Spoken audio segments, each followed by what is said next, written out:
Hello, and welcome back to the Ginger Joe Racing Show, proudly sponsored by Oddschecker. We're here to preview the Dublin Race Festival at the weekend, and we have the Tap Boys Take a Pull podcast. First and foremost, we will go to the most famous Dublin man in horse racing, Declan Carroll. How are you, Declan? Thanks for coming back. Yeah, good, Jeremy. Thanks for having me. Looking forward to the weekend now. Appears to be a lot of pressure to me and Andy, but pressure's for tires, isn't it? Definitely, definitely. Andy, how are you? Welcome back. Thanks for coming back. Declan's partner in crime. How are you? Super, Jamie, and thank you for having us back. I really, really appreciate it. For such a big podcast as well. Yeah, no, very much looking forward to the Dublin Racing Festival. We have a long way to go, probably to match last year. Like we did very well last year, and maybe that's where Dec is getting the pressure from. But look, there's a few we do fancy, so we'll get stuck into it and hopefully point you guys in the right direction and your listeners, obviously. And lads, anyone here watching the video tonight to follow the Take a Pull podcast, boys, they're looking for 1,000 subscribers. They said it last day on Twitter, so give them a follow for all the great Irish content they put out there. And to my wingman, first, Bossman Ginge, what's the story? Looking forward to the weekend. Yeah, all good, James. All good. Looking forward to it now. Picking Ian up from the airport tomorrow. So as far as I'm concerned, the DRF starts for me tomorrow. Look, great to have Andy and Dec back on again. Good friends of the show. And look, I'm glad Andy said that they did well last year because I certainly didn't. So I got a few winners to do some catching up on this year. But yeah, looking forward to getting stuck in, mate. And great to have the boys back on again. And last but not least, the famous man from France, Mr. Bad Boy of Bulls, Scotty Rotherham, fresh from arguing me all last night about Ballyburn and Denton City. Scotty, how are you, my man? Yeah, I'm good, Jay. Still got a headache after you shouting at me last night, but I know I'm going to be right in the long run, so I'm feeling okay. Yeah, looking forward to Saturday. I'm going to have my feet up watching the racing. Going to be gutted not to be there with you boys, but Sunday I'll be missing a bit. I've got a great something to look forward to, a mixed lawn bowls pairs game with a lady. So yeah, going to be missing a bit of the racing Sunday, but I'll be getting stuck in still and looking at my phone during the game. So yeah, all good. You're a disgrace. But anyway, 115, we're going to crack on. We're going to go through all the grade ones, maybe a couple of handicap picks at the end and the bumpers, and we'll give our best bets at the end. So we'll crack on with the 115 at Leopardstown on Saturday. It's a 2 mile 6 and Tanya Lacey, grade 1. And the favourite here for Lee Mullins is Final Demand, best price 7 to 4. Super Sunday 9 to 2. 6 is Sounds Victorious. Jasmine DeVoe 8. 12's Mozzie's Sister. 16 to 1 Blood the Vaccine. 20 to 1 I am Lorenzo. Mr. Andy Cummins, we'll start with you because you're back on the show. Give us the winner of the first race at Leopardstown. Yeah, one of my favorite races of the year. It's been kind to us actually on tap in recent times. So obviously you said there Final Demand setting the market at around 6 to 4, 7 to 4 thereabouts. Now he'd want to kind of defy recent trends. I'm not really a trends guy, but when you look at this race, it tends to favor a horse that has a bit of experience under their belt. Obviously, Final Demand is only having his third career start, second under rules, and the closest horse with those total number of starts that has won this race when it's been up to grade 1 level, which is since 2018 when Tower Bridge won it, is actually Good Land. Funny enough, surprise, surprise for Joe. Good Land was having his fourth start, but he had his fourth start. He was having his fifth start, but he's having his fifth start, 4 total starts prior. But he did fall in the maiden hurdle or unseat in the maiden hurdle on his at the first hurdle, so it was technically his fourth start.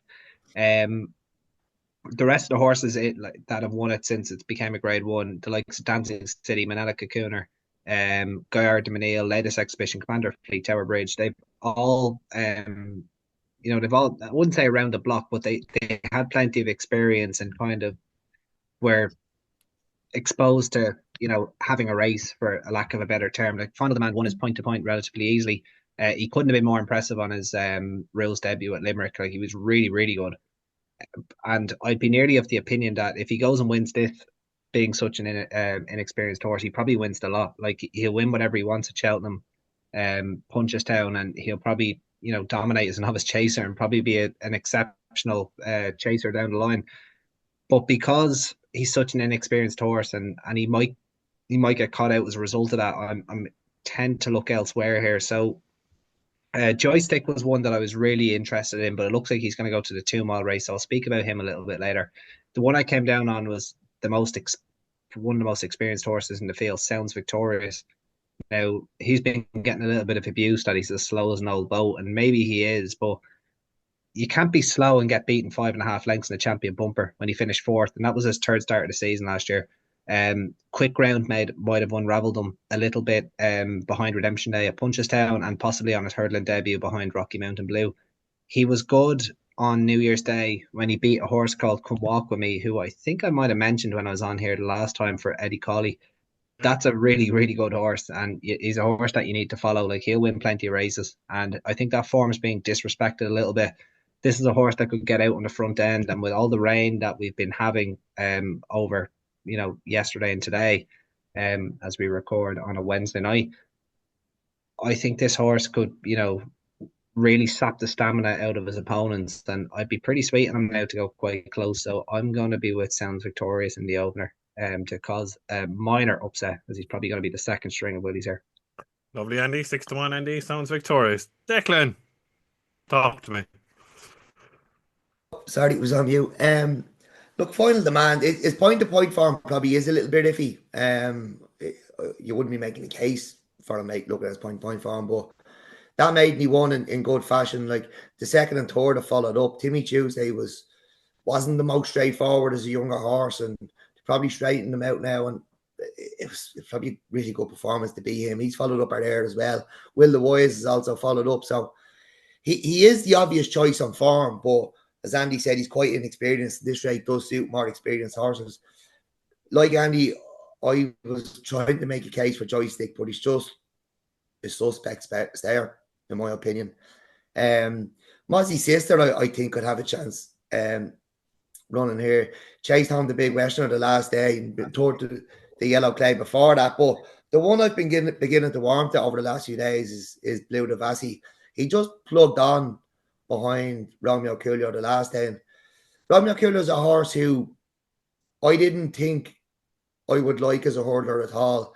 I actually never really thought I liked him. I thought he'd be full of hype, but was quite taken by him when I seen him at Cheltenham after the race. And I was standing at the second or third spot, wherever he was, standing beside him anyway. And geez, he was a beautiful looking horse. And I was just, when one catches your eye like that, didn't think I'd like him over hurdles, but really good performance at Down Royal, put a line through the Royal Bond, and he was good again, dictating from the front at Leopardstown. So, that's probably good form for Blue Devassi, who was really strengthened up since we first seen him when, he wasn't really getting home over, the middle distance trip.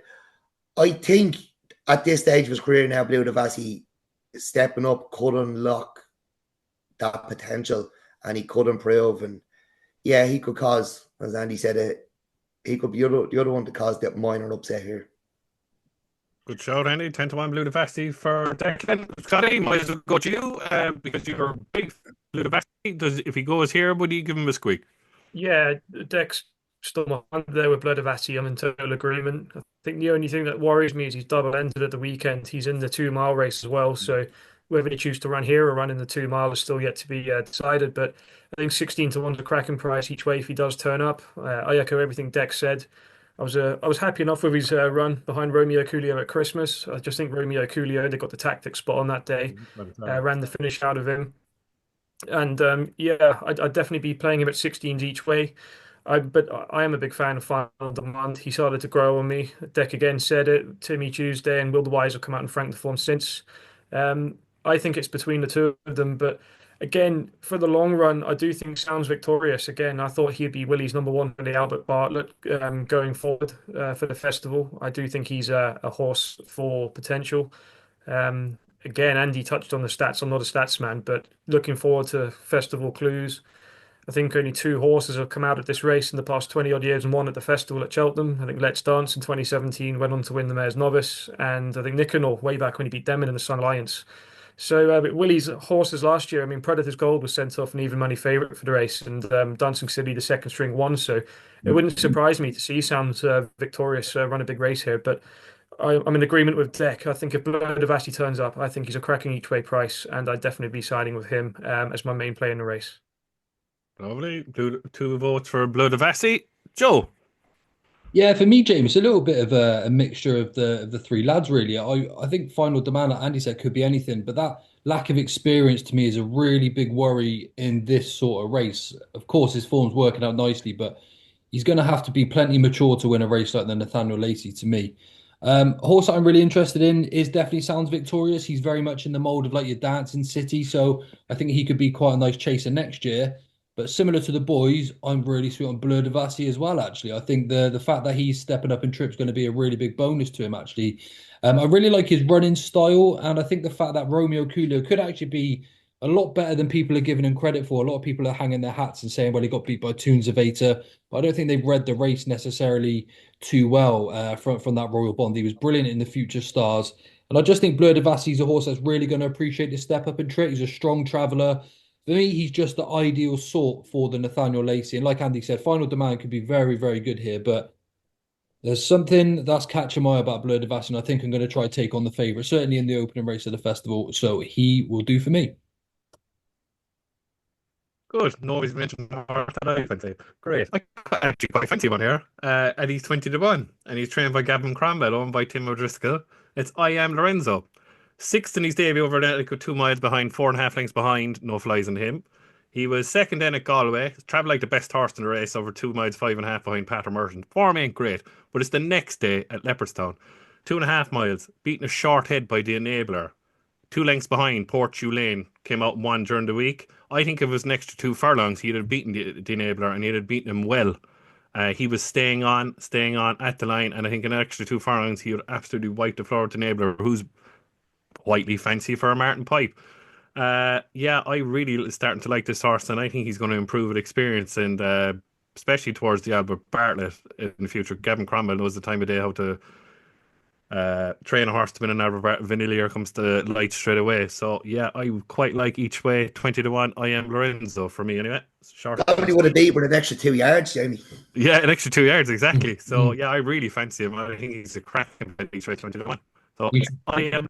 The mark there, 129, is obviously he's only had 3 runs, but it's tempting. But I'd say it's just for me, Andy. I think he's going here. I think he's going. I think he's. I can't see him out of the 3, 20-1. Just one of those. yeah. It looks like we've probably got the first race covered anyway. We've all sort of gone across the board. We've all different horses. If we don't get through the play spot there, we're in trouble, aren't we? Yeah, you got it. Right. We'll crack on. We move on to the juvenile hurdle, the 150 over 2 miles, the grade 1. And the favourite on the best prices here is Hello Neighbour for Gavin Cromwell. 15 to 8. 2-1. St. Lucie. Lady Vega 4-1. Sunny Bell 14-1. And it is 16-1 bar. Joe, we're going to start with you. A horse that you really like here. The mare St. Lucie. Is it your fancy in the race?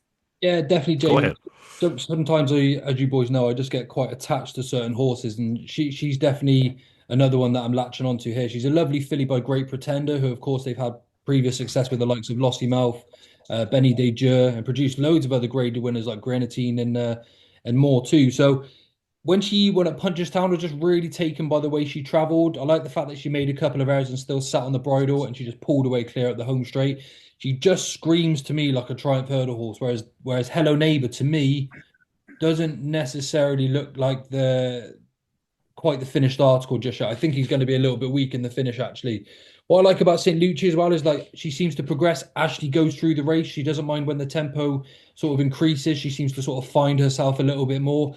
I'm going to keep it simple. She just really caught my eye. I think she's going to be quite a special mare to go forward with. In fact, she's a filly. And I think she's going to take a lot of beating. I can see her going off quite a short price favourite here, actually. I think the market's going to adjust itself by the day. She's probably going to go off 6-4. I can see Hello Neighbour being a big drifter on the day. She just looks like the complete horse to me. A lot of reminders for some previous Triumph winners.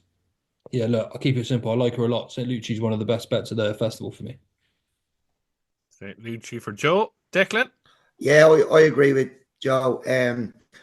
Look, I don't have much of an opinion on Hello Neighbour and Lady Vega Allen because they ran in the fog, and I just couldn't see enough of the race now to really form a strong opinion on them. But I was at Punchestown on New Year's Eve when St. Lucia won, and I was quite taken by her. You know, you get that moment like, oh, this is a good horse, and we hadn't heard anything about her beforehand, and it seems like Willie was kind of had the same opinion, that, you know, he was a bit surprised by the performance, and he's been very, very bullish about her since. And when you know, Willie isn't the one to really, you know, really hype one up and, you know, talk too much nonsense and, you know, get that bullish for the cameras. But he's definitely talking this one up. It's the fact he was surprised that I really like. And look, she caught me in Willie's eye. She must be a good one. That's 2 for St. Lucia. Scotty, talk to me. Who'd you fancy here? It's probably Jamie, to be honest. I'm not going to spend a lot of time because I don't have a massive opinion on the race. Again, I think Dec said what I was thinking about the viewing with the fog in the race between Hello Neighbour and Lady Vega Allen. There wasn't much between them. I'd say Lady Vega Allen is twice the price of him and is getting £7 on the race on a Saturday. So, I mean, for the distance that she was beaten by him, I'd say that definitely has to be the play ahead of him for me. And I agree with Ginge. I think Hello Neighbour will probably be the drifter, and the money will come for St. Lucia. But if you're putting a gun to my head, I'd probably say I'd just have a small win bet on Lady Vega Allen, but I really have no strong opinion. And I think the Triumph Hurdle winner is at home in England anyway, in the James Owen stable. I'm quite keen on East India Dock. So for the race on the weekend, like I said, no massive opinion, but I'd probably just side with Lady Vega Allen getting the weight. And I'd fancy her to reverse the form with Hello Neighbour, but it's not a massive opinion, Jay. Yeah, I'm kind of with you as well, Scotty, as well with the form. It's like Declan said, and with the fog, you couldn't really see it, but it was the way how well Hello Neighbour was touted in the race beforehand. Lady Vega wasn't even heard of. St. Lucia was in all the kind of French previews that was coming over. So it's probably a no bet for a race for me, but if you put a gun to my head and the way that he was touted, Hello Neighbour, I will stick to it the form of Christmas, and I think Hello Neighbour will win this race, to be honest with you, and it's very tentative. Andy.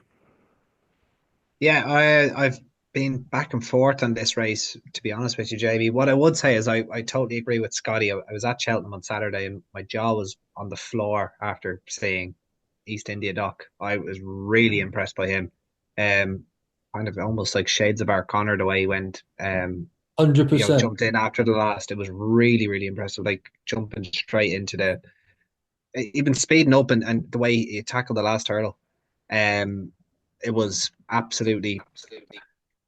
I'm trying to lost. I'm actually, to be honest, was lost for words. But I was really, really impressed by. So yeah, down to the 9 runners that we currently have here. Yeah, it's a tough one to assess, to be honest with you. Sunnyvale did a good job in bringing the field along in the grade 2 on Stevens's day. His jumping didn't really hold up. I'd expect maybe a slightly better performance from him. Like Hello Neighbour didn't jump the last couple of hurdles well. My worry about him is that I think he gave himself an exceptionally hard race from what we could see. And I think he was really all out. He was really game to hold off Lady Vega Allen in the closing stages. And I'd be a little bit apprehensive that he might be able to withhold that form, at least for the Dublin Racing Festival. And their hands are kind of tied here because they won a grade 2, so they kind of have no choice but to go here before the Triumph Hurdle, or else he'd be carrying a pretty hefty penalty depending on where he goes. So I think he's best watched. Declan Queeley's horse, they're not going to spoil a mark at 120. I see there's been quite a bit of money for him this week. He looks like a very nice horse, but I'd be surprised if they spoil the mark at 120. Willie the Who, look, Christ knows what he's at. Galileo Dame, very impressive that she was able to keep going for as badly as she jumped and how keen she was on her hurdling debut. Obviously very talented on the flat.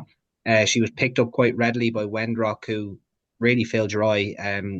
When he matures, I could see him, turn into a really, really nice juvenile. And then there's obviously Lady Vega Allen, who, she came from the back in that grade 2, probably jumped the best in the whole field. And she was the only one to kind of make ground from the back. That the pace very much held up in that, and she only went down by a short head in the end. I would be probably with her to win this, and maybe keep an eye on Wendrock at a big each way price, because I think there's a hell of a lot of improvement in him. So maybe one of those two. It depends what way you want to go. If you want to get a little bit adventurous, there's 16-1 on Wendrock, but Lady Vega Allen I think was the one to take out of that grade two. I don't think I'm going to have a bet in this. Might do a little reverse forecast for the laugh. Lovely. That's 2 St. Lucie, 2 Lady Vegan, and 1 Hello Neighbour. And in each way, shout for Wendrock from Andy. Thanks, Andy. So we move on swiftly to the 255 to Goff's Irish Arkle, Novice Chase, over 2 miles 1. 4-7 favourite, Masborough. 130 Il Atlantique. Touch Me Not is 8th. 10-1 Firefox. A huge surprise winner at Leopardstown at Christmas, Jeanette Lapan at 25-1 and 50-1. Here comes Georgie. Andy, we will stick with you. Is it just a match, or is there something that can beat either of them? No, I don't think this is a match, to be honest, Jamie. I think this is like if all 6 stand their ground here. I think we've got a really, really strong race. I think this was a huge ask from Masborough on only his 5th career start to win an Irish Arkle. Look, he's looked very, very talented in what we've seen of him today, and he couldn't have been more impressive on his chasing debut. But he has got Il Atlantique to try and be here, who I think has been a revelation over fences, and to drop back to 2 miles, like I think it's the most obvious 2 miler that you could possibly see, and there's still talk from going 2.5 miles. And I honestly, I don't like questioning Willie Mullins or anybody else, but anybody that thinks this horse needs further than 2 miles is probably on the good stuff. Like, I cannot fathom why people think he wants further. I think he'd be a crack 2 miler, strong stayer at the trip. This 2 mile 1 is probably right up his street, because people need to remember that the 2 mile 1 and the 1 mile 7 at Cheltenham are 2 completely different things. But the 2 mile 1 at Leopardstown, I think, is what's tailor made really for this horse. I think he's going to give Masborough fits in this particular race. I could even see Masborough getting B here and then going back to Cheltenham and running Sergino close. Like, it wouldn't surprise me in the slightest. El Atlantique has a lot of experience on his side. I think he'll hold the form of Firefox. Touch Me Not, if he jumped better, wouldn't be ruled out of it. And then Janu Lapan, as I said on Jack's Spaces on X last night, this horse, he looks like one of these horses that the police would kind of stop away fans from attacking home fans at a Millwall versus West Ham game. Like, he is huge. If you're at Leopardstown, if there's one horse you're going to leave the bar for and just see in the parade ring, just go down and see this horse. He is a unit. He's massive. I think he's going to have a big fan following if they can keep him healthy. And I really hope they do. Like, small trainer, massive horse. Obviously has quite a bit of talent, despite not being able to win a point to point, but he is by Dr. Dino and out of a mare that is related to Epiton, so there's no surprise he can win a point to point and then 1 over 2 miles. But I would love to see him, like the racing fan of me would love to go see him win it, but for betting purposes and for form purposes, I'm with Il Atlantique here, and I'm more than happy to take on Masborough at the prices. Lovely. Il Atlantique for Andy. Scotty. It's a bit of a race, Jamie, where I think tactics are going to play a big part. I think Masborough, when we seen him when he beat Asian Master and Tully Hill at Fairy House, he made most of the running and he kind of got it his own way a bit. I think it was tactically spot on. I think it slightly worries me how Asian Master and Tully Hill then got picked up so easily by Mr. Giff the next day at Fairy House. I think that form there is slightly worrying. That's not to say that Masborough is going to come on leaps and bounds and improve and go even better in this race, but I just think, like I said, with the likes of Touch Me Not and Il Atlantique in there, he's not going to get his own way. We know that Mark Walsh is going to ride Masborough and Townend's going to ride Il Atlantique. So again, it depends. It's a bit like the Galloping des Champs factor file situation where the Willie's not going to be keen to cut their throats. I possibly think Il Atlantique will make the running and Masborough will be ridden with a bit more patience. But even if the likes of Touch Me Not gets into a good rhythm, I think it could be very hard to pull back. I think he's second behind L'Oeil de Sud at Sandown in the Henry VIII. Is not the worst piece of form on offer. I think L'Oeil de Sud is going to be a big player in the Arkle himself. I mean, it could even play into Firefox's hand. I do think that the form will be upheld with Il Atlantique, but it might just give Firefox a bit more of a chance just to settle. He's got a bit of experience on his side now. He could get a bit closer to them, but I'm with Andy here. I'm slightly wary of getting stuck into Madgeburg at a price, and I'd be probably just siding with Atlantique. And it wouldn't even surprise me if Madgeburg finished third. And we've seen it, some of these hot pots over 2 miles. As novice chasers, they do get turned over in these kind of races. We've seen it previously before, even in the open 2 mile division. We've seen it recently with the likes of Gaelic Warrior around Leopardstown. You have to settle around Leopardstown. I don't care if you're a keen free goer like Madgeburg seems to be. He could run into a bit of trouble. And I think Atlantique just seems a little bit more polished for me with his experience. I'd just be siding with him. But it's, again, not a race I'd be massively keen on getting stuck into. But I would just side with Atlantique. And I don't think there's any rain forecast, but I think obviously the more rain would be in his favour. But I think it's going to be quite dry between now and Saturday. So that would be a slight negative. But I still think he's got the ability to beat Madgeburg. So I'm only just slightly in his camp, Jamie. I'm actually with you here, lads. I'm Atlantique, the experience wise. He jumps like a very good horse. 2 miles one, like Andy says, and yourself, Scotty, is right up his street. And especially with Touch Me Not in the race, I think it could be a burn up front, and I think it'll be a huge shock to the system to Madgeburg. Especially with the way he wanted to try and hurdle last year up the hill. It was slow motion stuff, and especially with the form with Tully Hill and Asia Master, which wasn't great, and they were picked up by exactly what you're saying, Mr. Giff, as well. I'm with a slight tentative vote. I probably won't have a bet in the race, but if you put a gun to my head, I think Atlantique, this is his trip. The ground is in his favour, and I think him and Touch Me Not would set a big test for Madgeburg, and 4-7 Madgeburg is definitely a lay for me anyway at that price. So, Joe, tell me, who are we talking? Are we still a fan of Atlantique?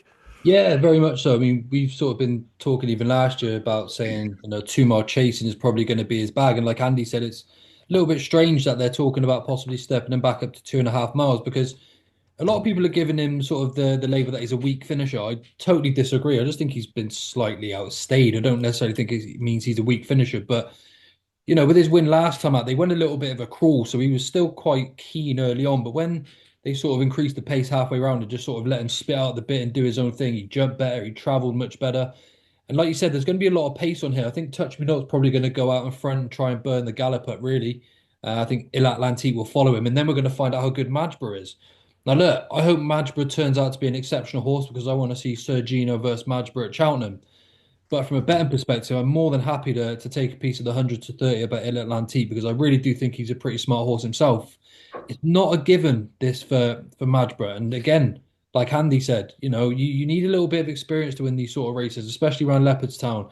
I know it's not massively undulating, but you're coming up against real top pacey horses that you're going to get no leeway for anything. So, look, bit of a two-way street. I hope Madgeburg wins. I want him to be exceptional, but I am going to back Atlantique. As long as he's 5-2 or bigger on the day, I will try and take on Madgeburg here, actually. Declan, are we going for a full house deal at Atlantique? Absolutely not. I think Madgeburg is a freak. I like anyone who listens to our show knows what I think of last year's juveniles. It's not even horses that were juvenile hurdlers. It's just horses that are 5 now. Like it's probably the greatest crop of horses we've ever seen. And Madgeburg and Sir Gino were top of those juveniles, and it's definitely the greatest bunch of juveniles we've ever seen. And unfortunately, we didn't get to see them go at it. In the triumph, the form is there with Cargesian behind the two of them. You can argue like the hill stops. The hill at Cheltenham stops greater winning distances. Our entry you can roll away. I think there's nothing between them, and I hope we get to see the two of them go at it in March in the Arkle. But I just think, like you're saying, you're knocking the form because Mr. Giff picked up Asian Master and Tully Hill, but there's absolutely nothing wrong with that. Mr. Giff is a really, really nice horse. He's still only 6. His spring form is very, very solid. I don't think you're giving that enough credit. But Madgeburg, look, I know he has the inexperience, but just look at that performance again in his beginner's chase. It was so good. And he even said to me one day, he's quickened twice. Not many horses can quicken twice. I actually can't believe none of this. I'm usually the one looking to take on these really short horses. I won't be backing them because I don't back odds on shots, but I can't wait to see him. And I can't wait to see him go to the Arkle then and have a proper go at Sir Gino. And, That's the clash. That's the clash of the festival, in my opinion. That's the one we all want to see. But speaking of freaks, I'm really looking forward to seeing Jan Alapan. I've heard he's like a Trojan horse now at this stage. Deadly. So. Wait, I don't know whether he's going to walk into the ring and all the jockeys will jump out of him. But now, look, you're making a case for Lille Atlantique. He's ground dependent. How soft is it going to be? Is it going to be soft enough for you to really fancy a horse who wants soft ground and a handicap later on? Madgebury, people are talking about he won't beat Sergino in an Arkle because he's a stayer. Well, he's getting 2 mile 1 here. Like, if he's getting yielding ground and he's getting 2 mile 1, I just think even with inexperience, I tell you what, we were talking earlier on about when getting the photo with Amsterdam the weekend. Well, I said to Willie, well, did he book his ticket? And he said, well, I don't know, the age 5. And I said, Willie, this group of 5-year-olds. And I was like, they're probably the greatest group of 5-year-olds ever, Willie. And he stopped and he goes, are they? And then he goes, oh, Madgebury. Like, that's what he thinks of this fella. So he says, Willie doesn't often send them chasing up forward either. So I reckon he could, he could be up there with Galopin Des Champs and Hurricane Fly at the end of his career, being Willie's best ever. You got just a quick one on that as well, like Dec said as well. People are sort of labeling him as a stayer, and he may be in time, but he's plenty quick enough now. Just because he's a big brute of a horse doesn't necessarily mean he's just all stamina, does it? He's shown gears when he came over the last on his chase debut. He looked plenty speedy enough to me there. And he just ran away from them, like exactly. Laughed at them. Yeah, and sometimes you just think, well, he's just a bigger horse, got a bigger stride. So he might look slow just simply because of his size, but he's very good. And look, Sergino and Madgebury proved me wrong this year. I've been a big advocate of giving horses a bit of time and saying 4-year-olds maybe shouldn't go chasing. Well, this pair made me look foolish, that's for sure. So, yeah, we'll see. We'll see. Every horse is different, Joe. Wouldn't worry about that. Yeah, absolutely, Andy, absolutely. Right, big show from Dec. Madgebury is a good thing, and he's booked. Joe wants to clash at Cheltenham, and the 3 of us are at Atlantique at the bottom of the screen. So we move on. To me, the most eagerly awaited race of the whole meeting is the 3:30, is the Paddy Power Irish Gold Cup, or 3.5 miles a furlong. The unbeaten over at Leopardstown, Galopin Des Champs. Well, actually, sorry, he was beaten in his novice hurdle behind Appreciated at 100 to 1, but we won't say nothing about that. At 4-6, 7-2, Fact to 5, 8 to 1, Monty Star. NBC Guards is 12. I know the way you're thinking is 20. Gentlemen's Game won't run here, 33 to 1. Joe, we'll start with you. Is it just a match, or would you back something each way against the top 2? No, I mean, look, I think Galopin's gonna win this quite easily. Actually, again, I think they're gonna really have to find a bit of settlement within Factor File, and I just don't think he's actually that sort of horse just yet. I do just want to mention Monty Star, though. I don't think he's going to be good enough to trouble these two, and if he finishes 5 or 10 lengths behind them, I think you'd say that'd be a really good effort. But if you want to find a horse that can jump a fence, Monty Star is your proper old school steeplechaser. His jumping is it's outrageous. He jumps so well from A to B, and I think he'll come on plenty for his first start. So I'll definitely have my eye on Monty Star, but I don't see how Factor File is going to get closer to Galopin. Yes, he was keen, and they might try some different tactics, but I just don't see the logic there. I'm probably in the minority that thinks he's going to drop back to the Ryanair and then start stepping up and trip again next season, because he's plenty speedy enough for it. But look, and even if he gets closer to Galopin here, I think when they go 3 mile 2 at Cheltenham, he's going to finish even further behind myself. So look, I think it's a straightforward win here for Galopin Des Champs, but I'm definitely going to have my eye on Monty Star and see how he gets on the second start of the season. So nothing too exciting to say there, really, Jay. Declan, is he unbeatable, Galopin Des Champs? Yeah, well, look, first of all, I fully agree with John Monty Star, and he's an absolutely brilliant jumper. Myself and Andy watched this race together, and I watched the RSA together in Cheltenham last year, and heading to the top of the hill, we thought it was all over. He was out jumping Fact the Foil, but even without jumping Fact the Foil, just got to the bottom of the hill, ran up it, ran away from Monty Star. So, with Fact the Foil, with his jumping improving, it's hard to see Monty Star reversing the form. Like, while Fact the Foil's jumping is improving, there's chinks there, and you need no chinks in your armor if you're going to beat Galloping Des Champs. I can't see anything else here that's going to put it up to him. Like, Fact the Foil is probably your only hope. There's a good few of these that aren't going to be off as well here, so Fact the Foil is probably your only hope to put up the Galloping Des Champs. But like, Fast or Slow is the one who we're missing from this, and his campaigning needs to be applauded, and the horse needs to be applauded, because we've seen them go at it again and again and again, and they've given each other hard races again and again and again. And, it's testament to Galloping Des Champs that he's won 2 Gold Cups after all those battles, because we're living in an era now where we're not seeing horses take each other on anymore. And we're always complaining about ducking and diving. Galloping Des Champs just turns up, he goes to war, and he comes out and he goes back to war the next day. And he's won 2 Gold Cups. I hope he wins a third. I hope he absolutely demolishes them here. And he probably scared them all away for the Gold Cup. We're probably looking at 5 or 6 runners.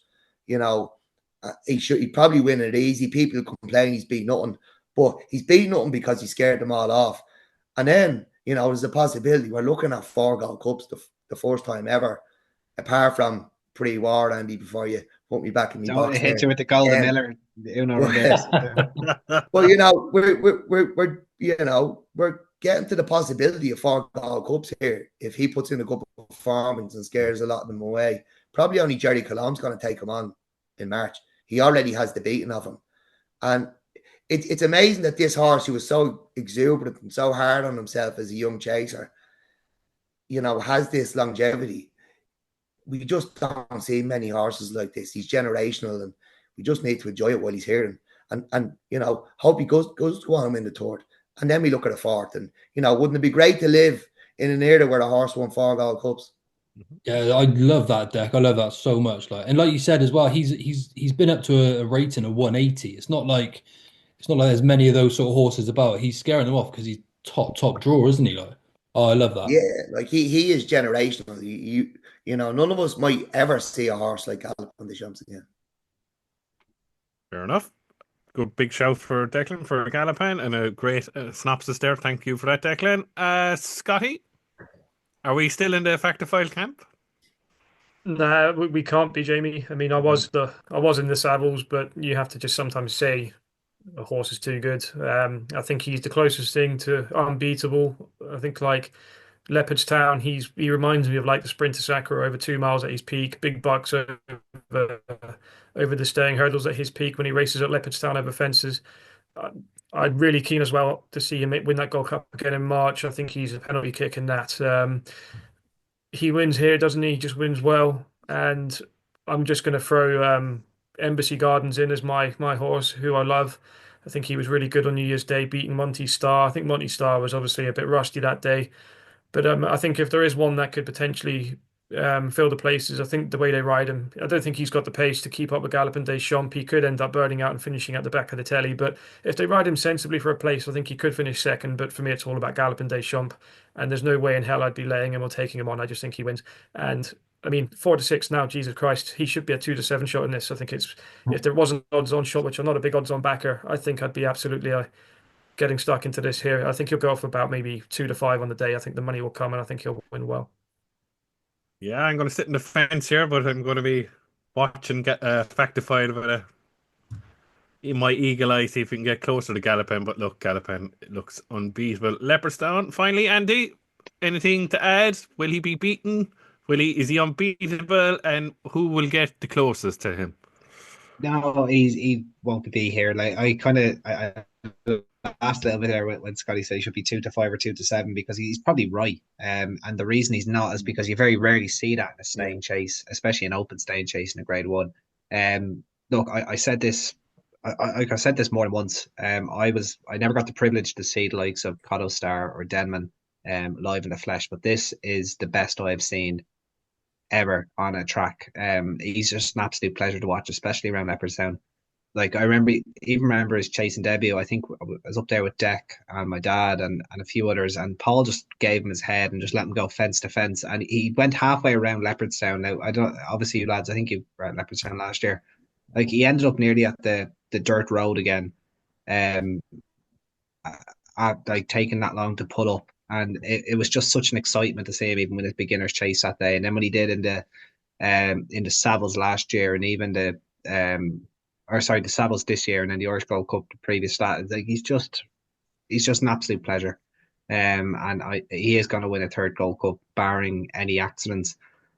There's who's to say he won't win a fourth. I wouldn't put it beyond him by any stretch of the imagination. What comes second to him, I don't know. Embassy Gardens clearly is, he thrives with front running tactics, but I wouldn't imagine Willie would want Galopin Des Champs and Embassy Gardens to, get into a heavyweight boxing match on the front end in this race, especially 5 weeks out or 4 weeks out, whatever. Sorry, however long it is from Cheltenham. I'm trying to actually think down the top of my head. Is it 6 weeks? 6 weeks, yeah. 6 weeks, yeah, 6 weeks. Like they're not going to get into a boxing match 6 weeks out from Cheltenham. Factifall is just that little bit too keen. It would be a borderline war crime to see him end up in the Ryanair, but you couldn't rule it out. And then you have the likes of Monty Starr, who Dec rightly said, like, an absolute phenomenal jumper. And we were almost counting our money in that Broadway last year, and then obviously Factifall just went by him as if he was standing still. I looked at him. I had a strong look at him last night, and you see a handicap rating of 153, and if he was just to bomb out here, like that mark seriously underestimates his ability on his novice form, with his form behind Spillane Tower and in the Broadway last year, and beating 3-card Bragg and finishing behind Corbett's Cross.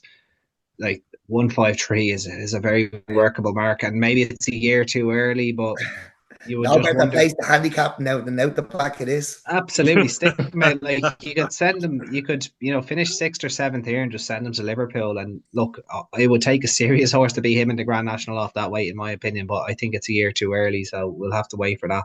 And like he'll think it's his birthday going over those big green hedges on the front end. Sorry, as well, would he qualify? What? Yeah, he would. Yeah, surely he would. He would if he runs. He will if he runs here and he runs in the Gold Cup. Yeah, he'll qualify. Yeah. So it wouldn't be a problem. So look, it's a year too early, but like if they can keep him in that range at 153 odd, like imagine Manella Kakuna trying to give him £3, just stop. Like it's just So look, that's a completely different term. I don't know what's going to finish second to him, to be honest with you. Look, he's just going to win. The rest probably be nowhere. It'll be like Arkle all over again. I'm just going to sit back, enjoy, and hopefully see a great performance from a horse that it's been an absolute pleasure to watch around Leopardstown in the last 2 or 3 years. Lovely, Andy. I'll put my 10 pence and 10 cents into that. I seen a three-time Gold Cup winner in the flesh when he won his second Gold Cup in Best Mate. So don't forget about a Best Mate won 3 Gold Cups. Courthouse Star never won 2 Gold Cups. 3 Gold Cups, sorry. Arkle there, Jamie. No, I saw Best Mate. We talk a bit about Golden Miller. If Galopin Des Champs goes on to be the horse that I think he is, and hopefully he is, and wins 3 Gold Cups, he's definitely up there with the Best Mate in my book anyway. So we'll move on with the nostalgia, and we leave it. Say we're going to go through anything, lads. Best of the rest, maybe the bumper if it interests you, the 3 mile handicap or the 2 mile handicap chase. We'll start with the floor with Joe. Would you fancy any of the bumper, 3 mile handicap, or the 2 mile handicap? Or are you going to just leave it alone? No, I'm going to leave it for now. I want to see the decks, James, to be honest. I've had a scan, but I'm just going to hold my cards close to my chest for the time being, I think. No bother, Scotty? Yeah, I've got one in the 405, the Ryanair handicap chase. It's the listed handicap. I do like not back in top weights very often in these big handicaps, but I think my mate Mozzie, I think it's his first run back over fences since the Arkle last year when he was behind Gaelic Warrior, quite well beaten that race. But he's been campaigned on the flat throughout the summer. And I just thought coming in here off a mark of 148, I still thought it was a pretty decent mark for him, albeit he is top weight. He was second in the Grade 1 behind Found the 50 in his novice days, and that was his second last run over fences over course and distance. And he wasn't beaten that far, and obviously Found the 50 finished second in the Arkle to Gaelic Warrior. I think the likes of American Mike in here, he's probably like one of the most overhyped backed horses in history in most recent times. If he's going to be in here as a 6-1 shot, then my God, my mate Mozzie at 9-1. I think there's a lot of dead wood in here, Jamie. And I think at 9-1, I'd love to see him up on this ground that I think could be in his favour. I think he jumps very well. I think he won't be out of the first 3 or 4, and if he's offering 4 or 5 places each way, I definitely think he's a consistent type of horse who I think could take a bit of beating in this race, to be honest. So I'd say he'd be one of my stronger fancies on the day, to be honest with you, Jay. So yeah, my mate Muzzy for Gavin Cromwell in the handicap for me. Lovely, Scotty. Likes my mate Mozzie in 2 mile handicap. Andy, we'll come to you. You're nodding your head. You have something for us?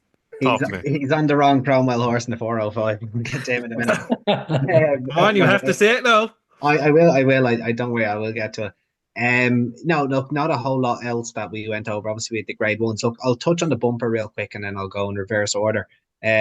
Obviously, I don't know if there's a Jeroboam machine in it this year.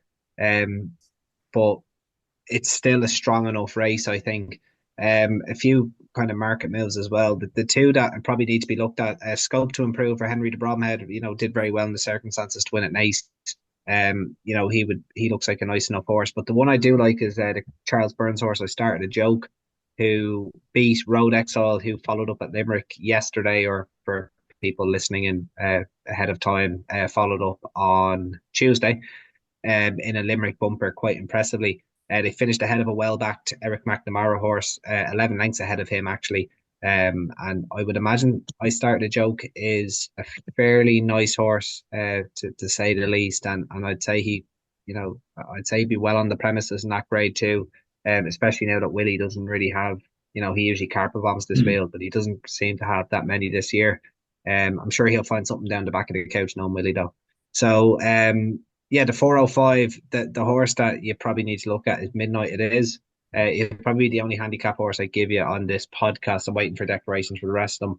And the only reason I'm probably saying it out is because Dec is probably sick of me talking about this horse. I probably mentioned him on the last 5 or 6 taps. Massive eye catcher in the Dan Moore. He won his 2 before that. I don't know if he'd have beaten the King of PRs, but I think he'd have ran him very, very close in the Dan Moore. And with that said, I think he has this race at his mercy. And if he doesn't win this, he'll probably win the Grand Annual. He'll win one of them. Really, really eye-catching run if you just watch that back. And like a little bit of money's came from. I think he'll go off favourite. And he's been bashed into favourite. Has he? Okay. Look, it wouldn't take. Like Stevie Wonder could have picked this one out in the Dan Moore, and it wouldn't take, it wouldn't take Sherlock Holmes to to pick it out either. It was a really eye-catching run, and to be honest, if the Dublin Racing Festival was the plan, I'd be very disappointed if he got beat. He is now the fight man favourite, Andy. Yeah, not surprising. Big shout from Andy for Midnight It Is in the 2 mile handicap, the 405. Declan, anything for the bumper, 3 mile handicap or the 2 mile handicap? Yeah, look, I like He Can't Dance in the bumper. I think he's the best of the Jickenstown horses, and hopefully we will get to see Jickenstown run them all here, because they don't always fancy the Cheltenham bumper. But look, he's won his bumper, but his point-to-point form looks red hot. The horse he beat has won 3 times in Britain. Can't think of the name of him at the moment, but he is in the green and gold, and he's racked up 3 in a row since he went over. So the form looks red hot, and I think he's the one to be with in the bumper. I won't give you anything for the handicaps, because we're going to, if you tune in tomorrow now, you'll hear some filthy stuff on those handicaps, and I don't think Midnight It Is going to have it all his own way in the 405. So okay, especially if that ground's coming up soft, we'll have plenty of opinion and discussion. We'll tear them apart tomorrow on tap. So unless it's for the straight forecast deck, you're wasting your time. Look, we've been known to throw out a few forecasts before the big handicap, so make sure you tune in to tap tomorrow. Well, I'll have a €10 side bet with Andy on my mate Mozzie against Midnight It Is, and we can choose it to a charity of our choice. Andy, you keen for that? Yeah, you're on. Let's do it, Scotty. Why not? Yeah, just what charity, Andy? Well, watch it. The My Back Pocket Foundation, bro. Yeah, the Gingers for Justice Foundation, I reckon. Is that Declan? Is that horse that JP McManus thought He Can't Dance? Is that a horse that won at Doncaster the weekend? It's one of Ludlow. Meet Me by the Sea is the horse. He's with Ben Paulin now, isn't he? Yeah. He's won 3 in a row. Yeah, so I'd say He Can't Dance is the right one now. Right before we move on to Sunday, I'll chuck in two. I really fancy if Peter Smithers is on board Parker Kings again in 3 mile handicap. I think if he got that back at Christmas behind El Gasparo, I know he went up £4. I think he's caught in a hole and blocked off at the last hurdle. And I think if he got out, he would have beaten El Gasparo. £4 does make no difference to me. But I still want Peter Smithers on it. I think if he gets it back, he will win the race. And one I'll chuck in the bumper at 20 to 1. It's a horse that hasn't been seen since Galway in October, I think. It's 20 to 1, Colin Cannon.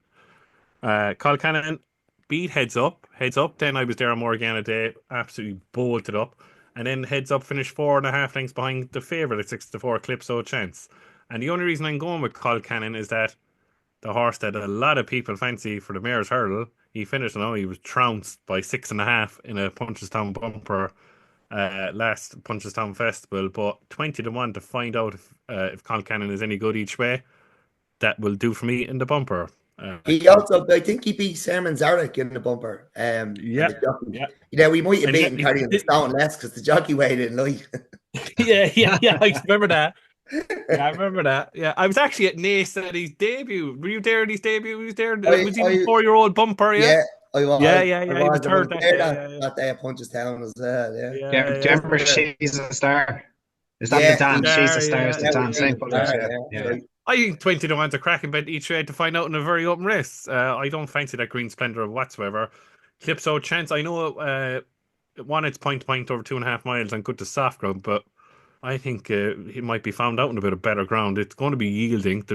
The rain has come, all right, Andy, and it looks like there's hardly no rain forecast for the rest of the week, so it's going to dry out. That napping bumper as well horses tend to be over bet coming from that bumper because of the role of honor it has. So, which is, I suppose, is kind of fair enough. But this season is different with the dry winter we've had. I think, as you said there. So, might be a little less depth to those particular bumpers. Exactly. So we'll move on to Sunday.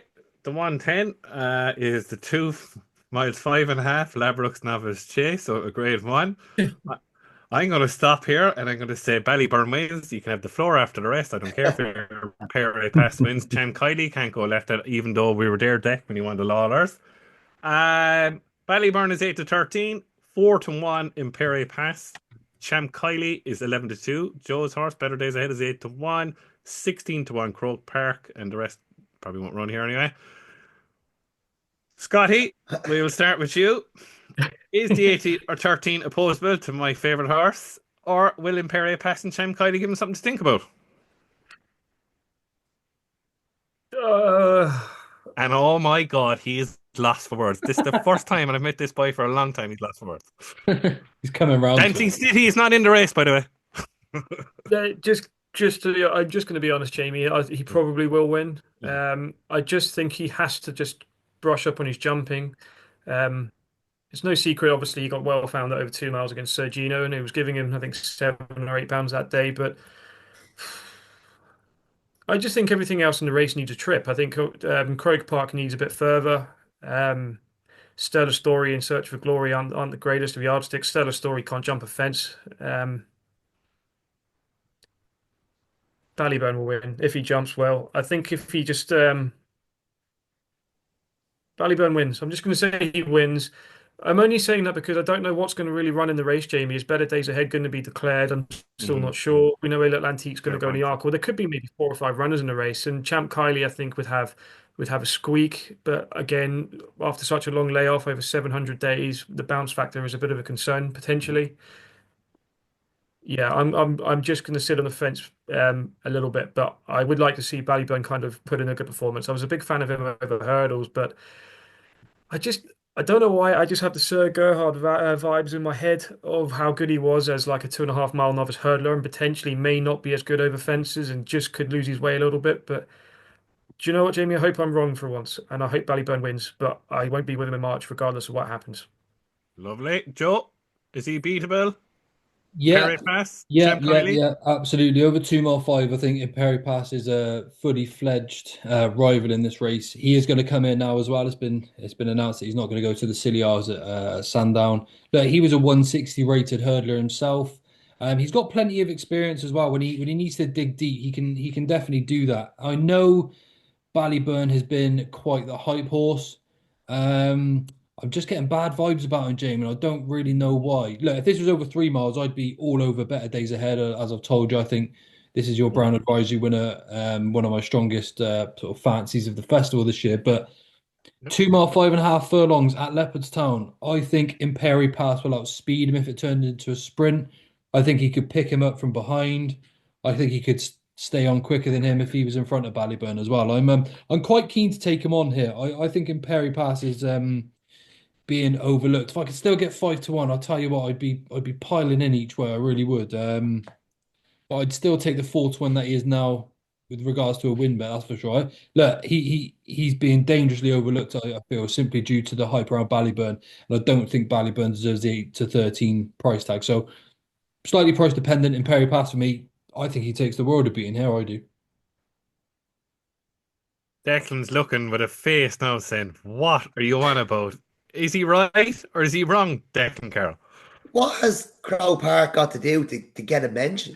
How many grade ones does he have to win for someone to mention? Before you start now, Declan Carroll, you have to remember now, this is a joke now between Irish people, sorry lads.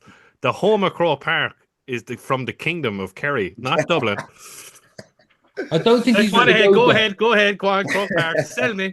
I don't think he's going to go, by the way, fellas. I don't think he's drifting like a barge. So I don't imagine. He's drifting like a barge because nobody's talking about him. Everybody maybe years off the Mullins horses. But he won a Drymore over 2.5 miles, didn't he? He won a Drymore over 2.5.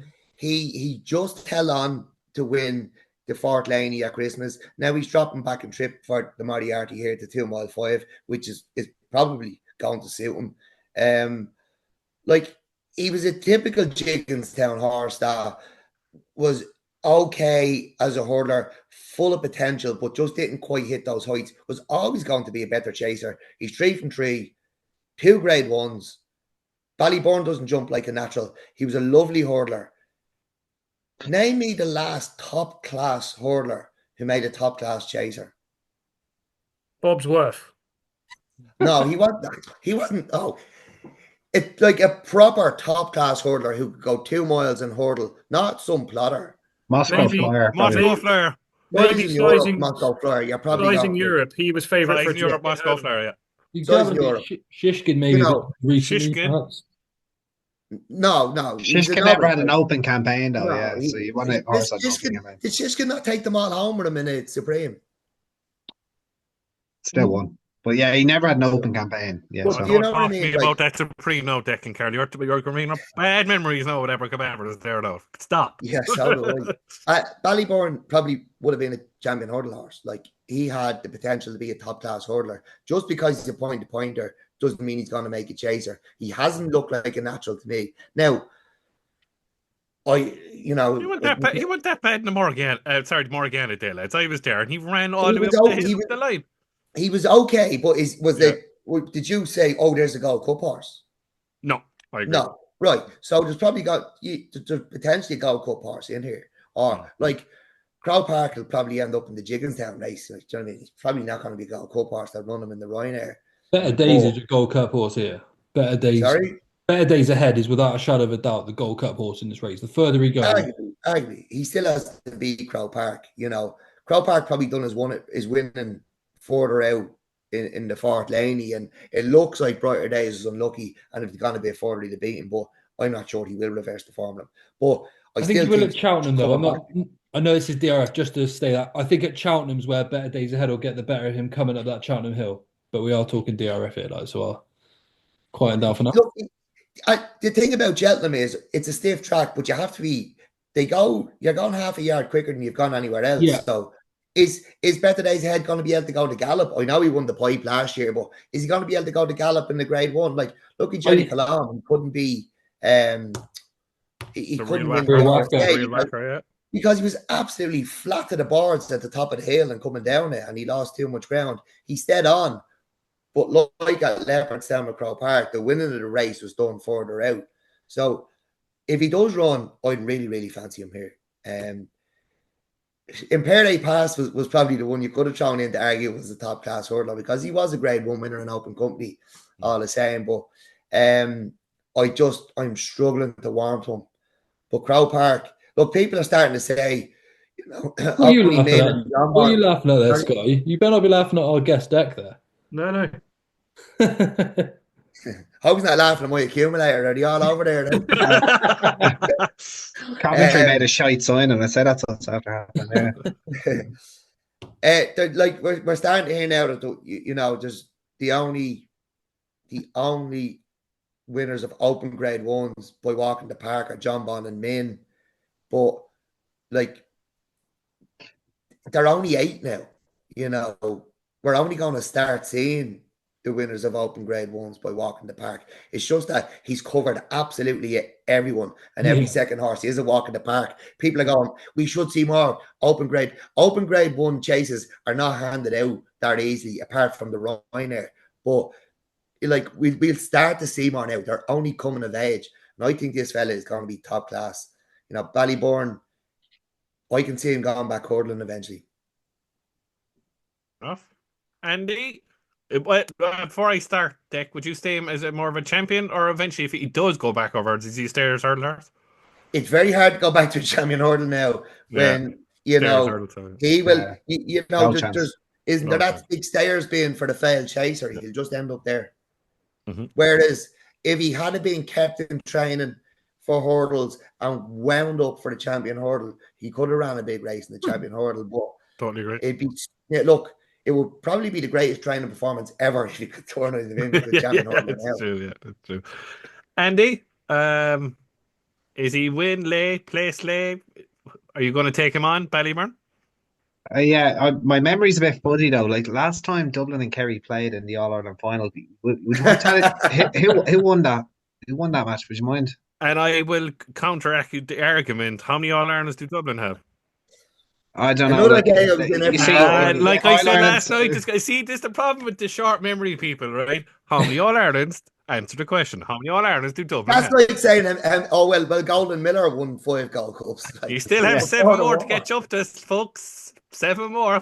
If we're all alive, if you beat Kerry, 38, 31 All Irelands. If we're all alive, you beat the 38, because we're going to win a few more on top of that before I die. It's all they have, isn't it? It's all they have. Jenny Mac. You don't have your Wi-Fi, bad roads, and now you're just giving out. Sure, what happened? Sure, it doesn't matter. The 19 he beat us in the final, but we won an Ireland and beat you in the semi-final. Sure, you're the greatest team of all time, then sure. I'm not even a gap man. I'm not even a gam man. So 38 to 31. Come back to me when you win 38 All Irelands. Go on ahead now, Andy. Don't be talking GA now when you're not in the photo. Old man yells at cloud. Nice one. Anyway, so right. So the 2 mile 5 novice chase. Look, I think it's kind of became cool to knock Ballyburn. I've always been a big fan of him. And you're right. I don't think he did a whole lot wrong on his chase debut. Like the form of the race is fine. Like Di Capo tried to go with him and was basically rendered unconscious after the last, and was well beaten. He was beaten further than he should have been beaten. And that off that kind of barometer, I think you can assume that, like, obviously it was a satisfactory chase debut, but I think it was a little bit better than that. At Kempton, and it actually baffles me that nobody has said this. But if you go back and watch the Wayward Lad, and just don't even watch like what Sergino was doing, just watch Ballyburn, and more so just watch his legs. Just watch the way he gallops. Count how many times that horse changes his legs, especially coming into the home straight. Like the horse probably ran about 20-30 pounds below his expected run, essentially. Like he would not go to let himself down on the ground. And Dec and I have said this plenty of times.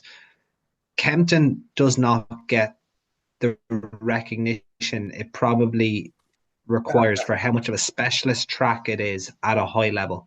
Like it takes a certain horse to win a Christmas hurdle, or even a Wayward Lad, or especially a King George. like not many top class horses can actually act around Kempton, and Ballyburn just did not act around Kempton. So you can just toss that run out and just ignore it, because he didn't really go a yard. He was very uncomfortable on the ground.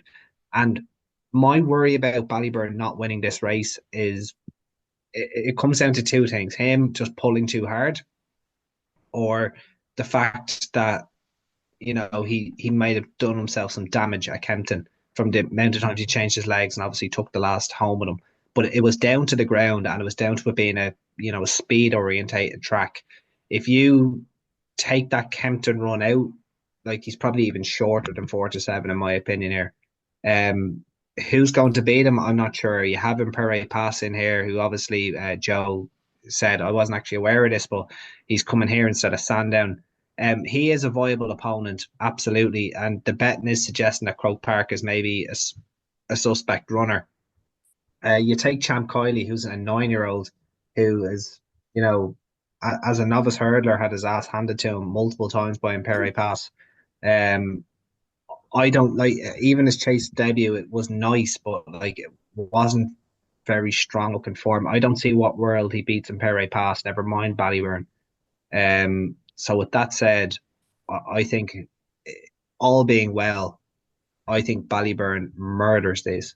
Absolutely murders this.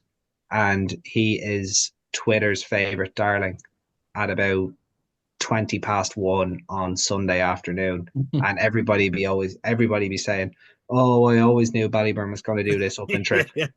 Yeah, bollocks. You just, you're just, that's not true. But I'm keeping the faith in him. Kempton just didn't suit him, and I think he'll win this, and I think he'll win it quite easily, to be honest with you. What price does he go for Cheltenham if he wins this, do you think, Andy? If he wins it, as well as you're saying, 2-1, 7 if he wins the Broadway, like, to be honest with you, there's a horse that's actually going to go into Silly Oils that like, if he was up against Ballyburn here, I would be really, really excited. And it's actually Django Bay of Nicky, Django Bay. If those two come up against each other in the Broadway, and this is the best part about not having a 2.5 mile grade one at Cheltenham, those two are going to have to go up against each other unless Django Bay goes to Aintree, which in a way I could kind of understand. I don't want to get too far away from the point, but the Broadway right now is very interesting because we don't have a 2.5 mile chase, and it's not because of extra, more entries or less entries. That's been well documented. The thing is, these horses are going to have to come up against each other, and that's what we want to see. The very best Grade 1 horses can do it at multiple trips, and you shouldn't get handed a Grade 1 a Happy Meal. So for me, it's it's very positive, and with a bit of luck, we see Ballyburn go and win this and throw his hat into Broadway. Do I think he'll win the Broadway? I don't know, but I'd be looking forward to seeing how he gets on now. Lovely, Andy. Thanks for that. Brilliant music to my ears. So we move on to the 140, the 2 mile novice hurdle, the Tattersall's Ireland novice hurdle over 2 miles, and the favourite here is Kopek de Board at 6-4. Kate Doughty is 5-2. 8-1 Redemption Day. Blood of Vassy, who is double entered, is 10-1. Good and Clever is 16-1. Joystick is 20-1. And a couple of maybe handicap plots in Carafon and Carnicae are 25-1. Andy, we'll stick with you. Since you're on about Joystick before and he could come here. Mm-hmm. Is he a viable each way play in this race against the top two? Yeah, no, he absolutely is. I'm only laughing because of what Dec has been calling Kopek. Dec, I'll let you take it because go on, what's his name? Kopek to take every fucking hurdle home with him. Kopek to kick the boards out of the ground. Yeah. Kopek kick the boards. Yeah. Go on, Declan. Go on, Andy. Actually, go on. Said us about Joystick. Is he a chance in this?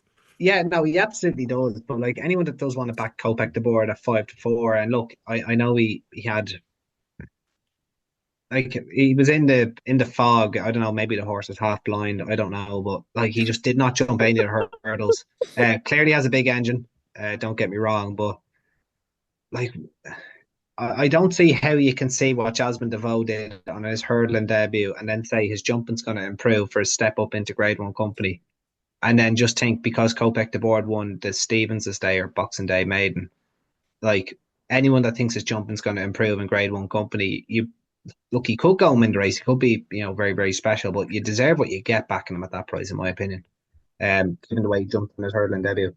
Joystick has been one of the most interesting case studies, really, for the whole Dublin Racing Festival for me.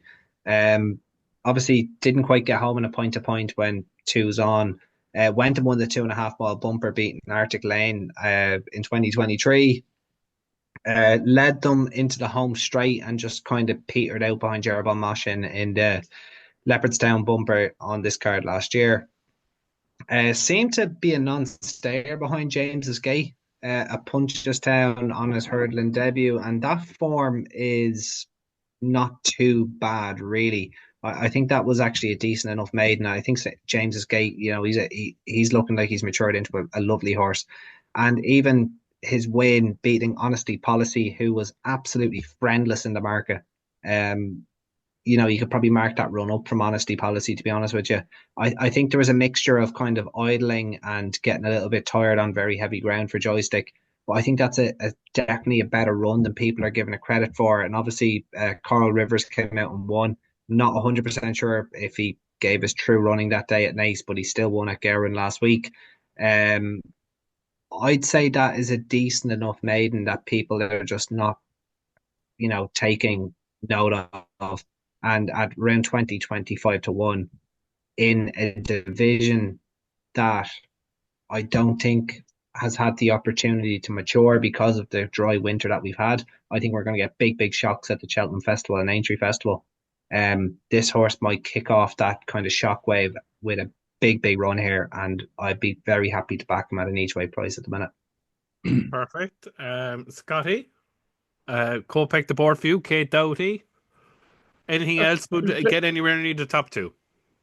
I do like Joystick. I think because, like Andy said there, I think the form of James's Gate ties in very well there, and I do fancy James's Gate for later in the meeting, the handicap if he runs. So I'd be keen to see Joystick do, excuse me, to go well in the race. But I think you nailed it. I thought the Mullins horses are probably here to get some handicap marks, the likes of Carafon and Carnique. So out of the top two in the market, I've been flip-flopping for the last couple of days, but I think the form is looking pretty much in Kopek the board's favour at the moment. It all ties in with Kawabunga.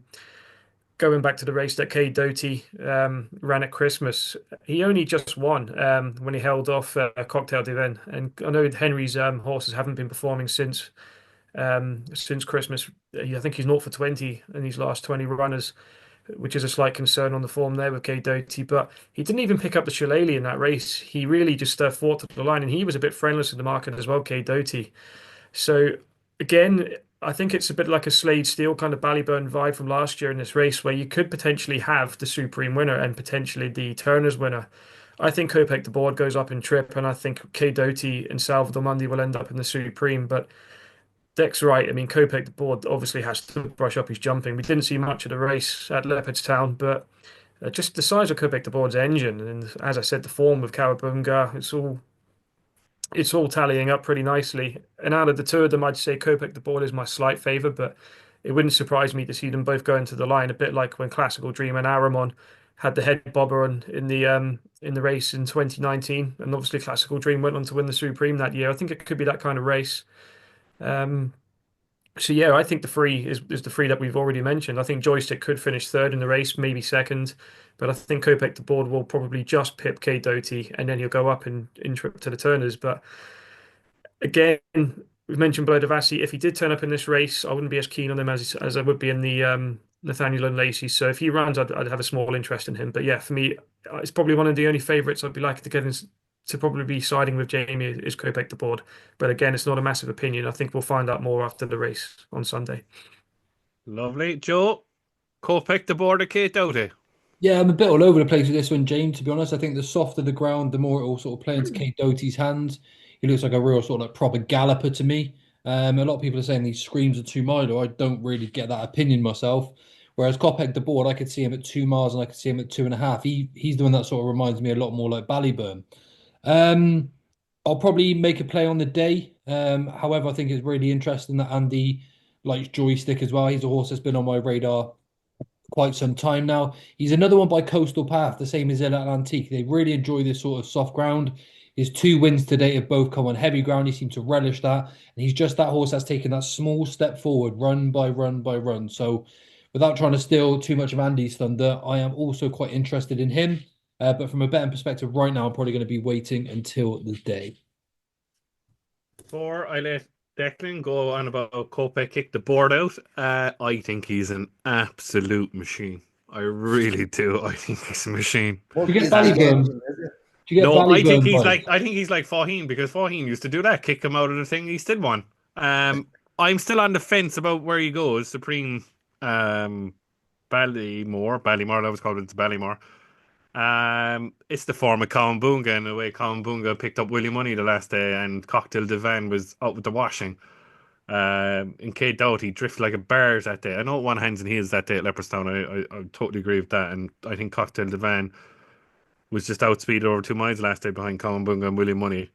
But just the way he beat Cowabunga, kicking everything out of it, he was all over the gaff with Patrick Mullins on him. No, I think Cole picked the board. Wherever he goes, I think he'll win here, and I think he'll win the Supreme, or he'll win the Ballymore, in my opinion. I really do. I think he's a top class horse, to be honest with you. But anyway, What do you think, Jamie, with Kopech? Do you think he'll make the running in the race? I mean, I'm trying to work out whether I think he'll make the run in the race. I think he has no choice to make the run in the race, Scotty. I really do. I think Townend is going to let him go. I think they know that he'll stay 2.5 miles eventually. But I think I'd like to see him in the Supreme, go out in front of the Supreme like a Vautour and a Classical Dream to me. But just in case he does jump all over the place. But look, the way Faheen won it. If you held him up, he'd end up 20 lengths behind. That's what I'm saying. And I think that's why I think he'll go to Supreme, because he's all over the place. Because if he goes in the Ballymore and he's like that and all over the place, he won't stay. That's just me at the moment, but obviously we'll find out more on Sunday. I think, again, sorry, Jamie, Mhm. I think he'll go to Turners. I mean, Salvador Mundi's obviously the number one. I think the likes having the new lion in the Turners, I think he'll run there. JP's obviously just bought him, which means Kate Doty's probably going to go down to the 2 mile race again. All these good 2 mile hurdlers that win the grade ones before the festival in recent years, like Envoy Allen, Sir Gerhard, Ballyburn, they all end up on the longer trip, don't they? Yeah. Yeah, I totally agree with you. I wouldn't disagree with you there, but I just don't think Salvatore Mundi's any good, Scotty. That's just me. But look, we'll see what's going on, especially the load of JP horses. Declan, am I talking look, nonsense about kick the board out the board? Look, maybe I'm being a little harsh on Kopech the board, because I didn't actually see the race the last day as it was in the fog. I just seen him coming in with 8 hurdles stuck to the back of his leg, so I only assume. I can't have him. He did beat Cowabunga. William Money will reverse the form of Cowabunga with professional hands.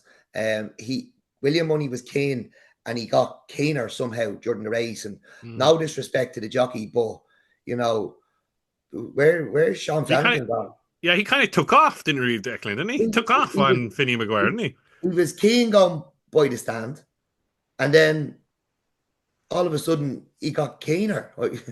Never seen a keen horse getting keener, and he will reverse the form of Cowabunga, but nobody wants to see that. If you fancy Kopech the board, you're not going to see that. Kate Daughy, you mentioned Cocktail Divine. Like, let's be honest, Jamie, Henry's horses have leprosy at the moment. Yeah. You know, so there was no surprise to see him well be. Kate Daughy. Are we sure now you're going to let me into past the red cow? No one will get leprosy the weekend, no? Kate Daughy, form's not really working out either. Agree with a lot has been said about Joystick. He did look good at Nice. Myself and Andy were there that day. Oh, were you there, Andy? At Lawler's Day, was it? Yeah.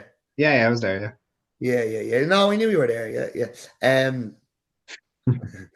Yeah, look, he doesn't look like a star, as we said earlier. The form behind James's Gate and McLaury is there's a lot to like about that, and the two of them gonna have a right chance in the Liffey now if McLaury gets in, especially. The one I like here, and look, he's in the Liffey as well. He's another one that have a right chance in it. But if he does run here, I'd have fancy relieve the Jewies. Like, his form is quite strong. He was toward the Salvador Monday. He beat Magic McColgan. She followed up even after trying to pull herself up after the last. He did reverse the former Arctic Lane as well. And that tells me he's improving. There's none of these at the top of the market are that good. They're not what we've seen before. There's holes to be picked all over them. And the leave of duty just strikes me as a horse coming in with solid form, improving. Look, he's two opportunities. I'd like to see him come here because there's fun to be had in the Liffey as well. Lovely, lovely. So we'll move on to the 210, the Labrooks, Dublin Chase over 2 miles 1, and the favourite, one of my old favourites, and Gaelic Warrior at 4-6.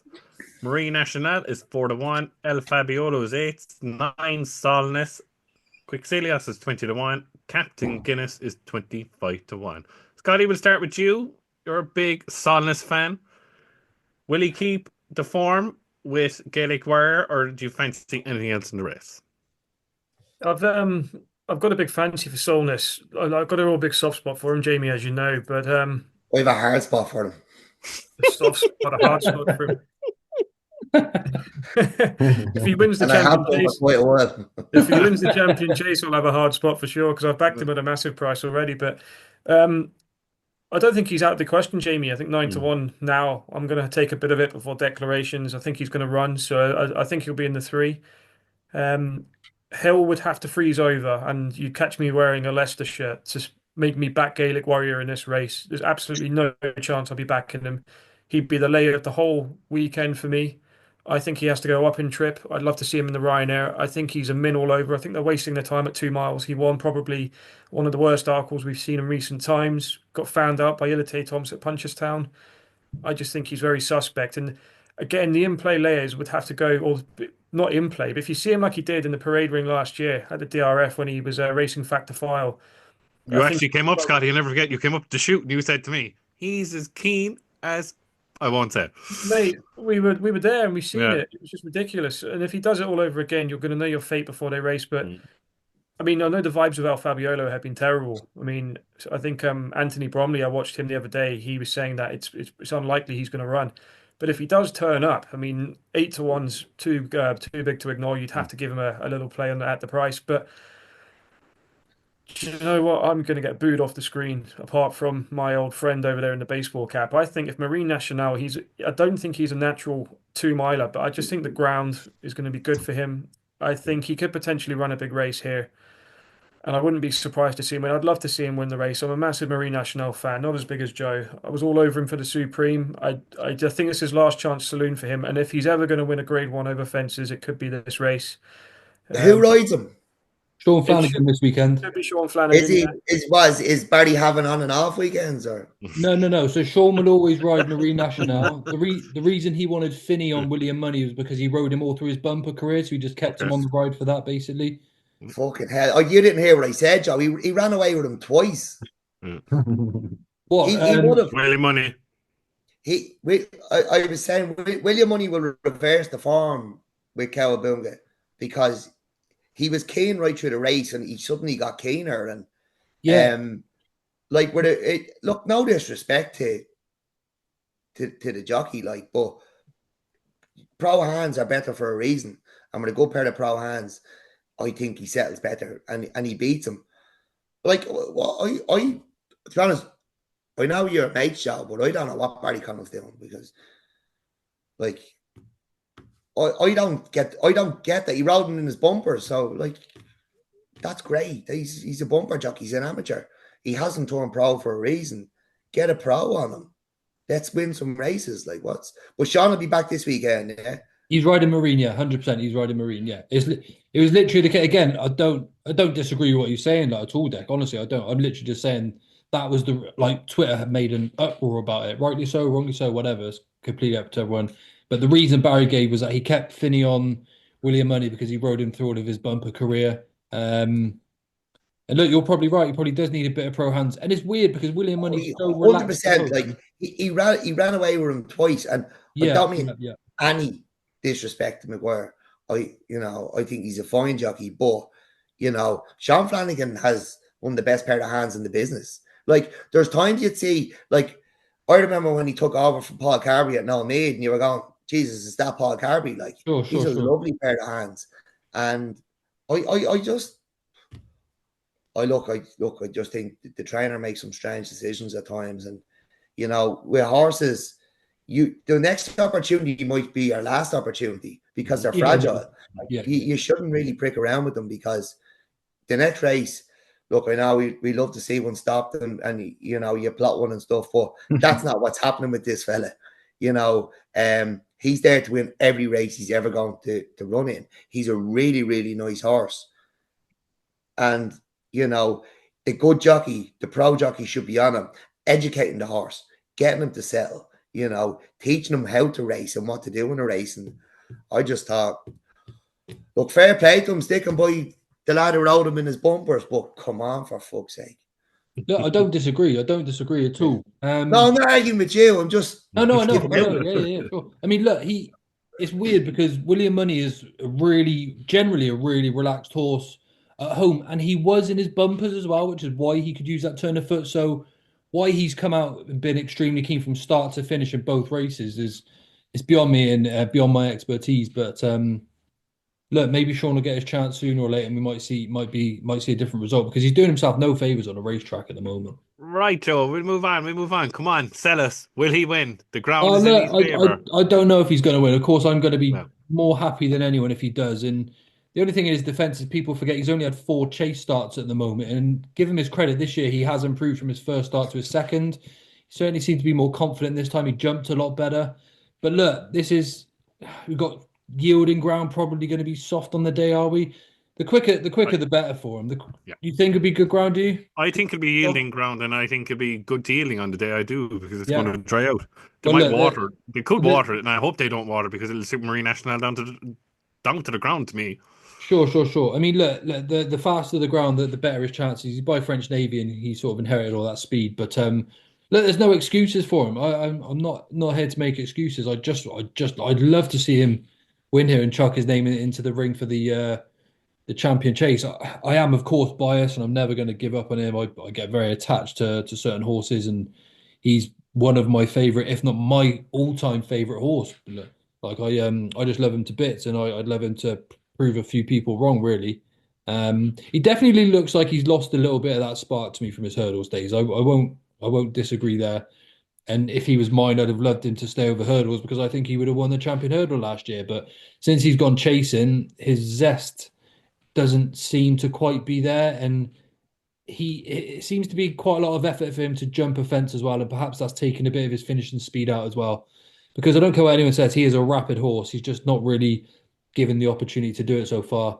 But look, there's no excuses this weekend. If he can't beat these in what looks to be near enough his optimum conditions, then he's just not good enough. As simple as that, really. But I will certainly be his number one fan, cheering him on the day, that's for sure.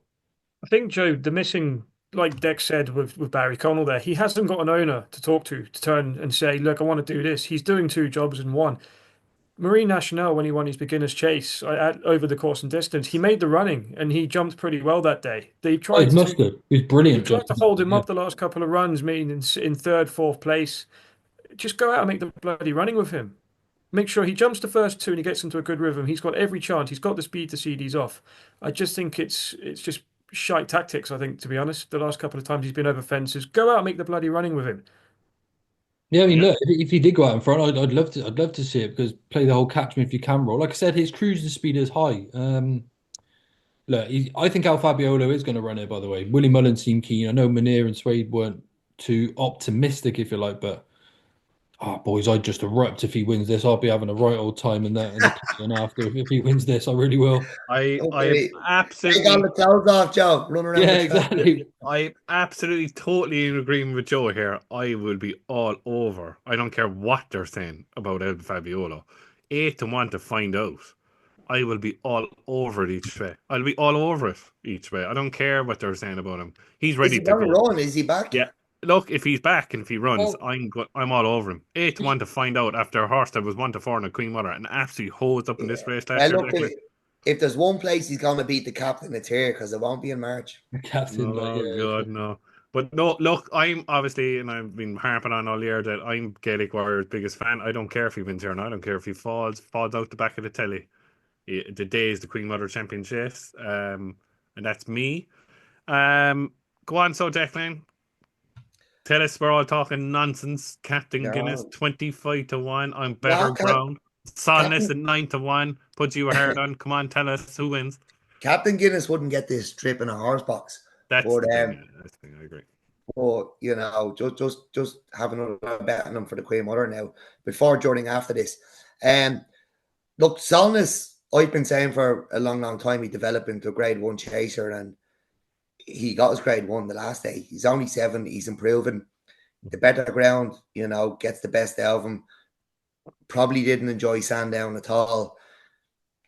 People still don't seem to appreciate him, but he's just like, he won quite a competitive handicap chase at Fairyhouse as a 5-year-old, and he's just kept improving and improving and improving, and he's got himself to this level. And look, Sky, did you say you backed him for the Queen Mother? Yeah, I backed him at 55 in the exchange after he won the grade 1 the last time. So you didn't get each way on that. That's unlucky. But like, he will run a big one, the Queen Mother. He'd probably follow the captain home.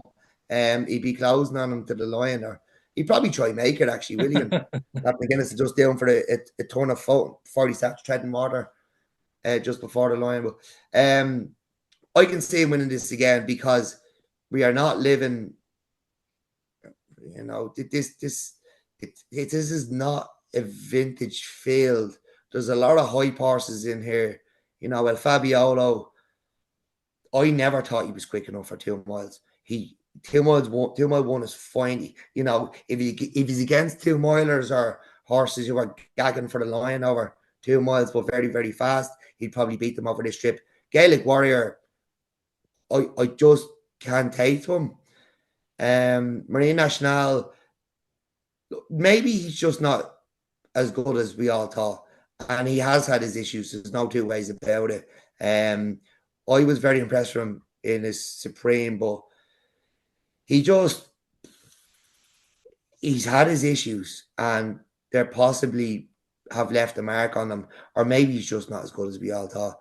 Like, what else we got? Captain Guinness won't get the trip. Blue Lord, just not that good. Quilixios, don't know. Like, he wins. He'll fall in a weak race. It's not a deep division. Solness is only 7 and he's improving. Solness. So for Declan, even though he's going against his beloved Captain Guinness, but I understand he doesn't get 2 miles 1 in a horse box. Look, it's all right to like a horse one day. You don't have to follow them for the season. That's true. It's not my football team. You know, this is gambling. So you choose the horse you think is the best opportunity to win on the day. So I will back him. I will back him on Sunday, but I'll be backing him for the Queen Mother. Lovely. Andy? This is gambling. That's a great term. I like that. Yeah, you're definitely right. It's not a vintage crop. It hasn't been for a long time, probably because of the dominance of, you know, horses starting at point to points and whatnot. Yeah, no, you couldn't pay me enough money to have anything on Gaelic Warrior, especially at 4 to 6. I'm still of the opinion. He'll fall in the champion chase. And look, he's the only race he won around Leopardstown is a handicap off 142 or something like that. So, yeah, and he disgraced himself in the ring last year, is what was already brought up. So, yeah, I'm happy to leave him at 4 to 6. Completely agree with you guys on Marine National. I don't know if it's an now or never for him, because, as you said, it's only his 5th chase start, but it's a really, really good opportunity for him. And, you know, if Barry and Co think he is, or if they believe in him, I think he has a great chance of going very, very close in this renewal. But I don't see a whole lot of pace on. You know, like Gentleman de May was originally a front runner, but, you know, they could even have the Grand Annual in mind. You wouldn't even know. El Fabiolo probably isn't going to run. Captain Guinness, as Dec said, won't stay. Blue Lord's past it. Marine National, I would imagine they want to hold him up. Same with Gaelic Warrior. He can't go from the front rails and end up in the betting ring or in Foxrock Village, whatever comes first. Sinesia just isn't good enough. Quilixios could take them along, but I wouldn't be banking on that happening. So for me, Solness, who made the running last time, very, very good chance he gets the freedom of South County Dublin again. And if he does, he won't be out of the first three anyway, and he's still kind of an each way price at 6-1. He probably bet nothing with the 50 the odds, depending on what way you like to play. So with that said, I think he is the one you need to be with in this race. I knew you guys were the best out there. So 2 votes for Solness. Massive shout for Solness. Right. The last grade one we'll preview is the 2 mile Irish champion hurdle over grade 1, sorry. And the favourite is Lossimo at 4-7, 7-4 Stateman, and forget about the rest. Right, Andy, we'll stick with you. Lossimo Stateman is just a penalty kick for Lossimo. It is in my book. Before you start, I think she'll absolutely wipe the floor. There's no way Stateman will give. I hope it's not your savings you're punting with the weekend. Jesus Christ. Oh my God, Stateman is done. Done in my book, done. Forget about him. Lossimo would absolutely wipe the floor with him. There's no way Stateman will give £7 to any mare. We all know that. It's a fact. So anyway, Andy, talk to me. Is Stateman done? Will he get anywhere near Lossimo? Yeah, good chance Irish racing gets brought into disrepute with this one here, because it looks like Willie Mullins is going to have all the runners. Feast of Derry's ran last week, and Svesia, my hunch is he's going to run the chase, which leaves 4 Willie Mullins horses, which obviously isn't a good look, but look, well, I suppose what can you do?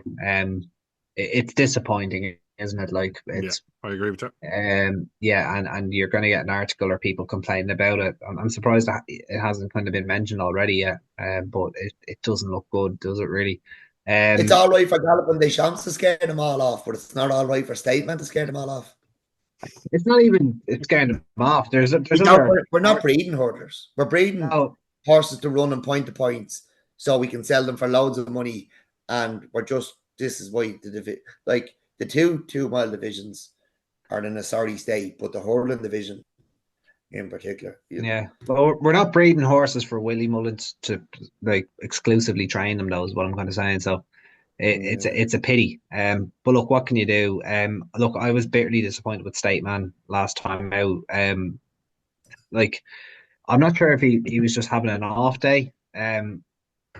Or if he's kind of fallen out of love with the game. I don't know. You have to remember, he's been a hurdling since he was 3 years of age. He was beaten by Bustleton on his first ever start in France.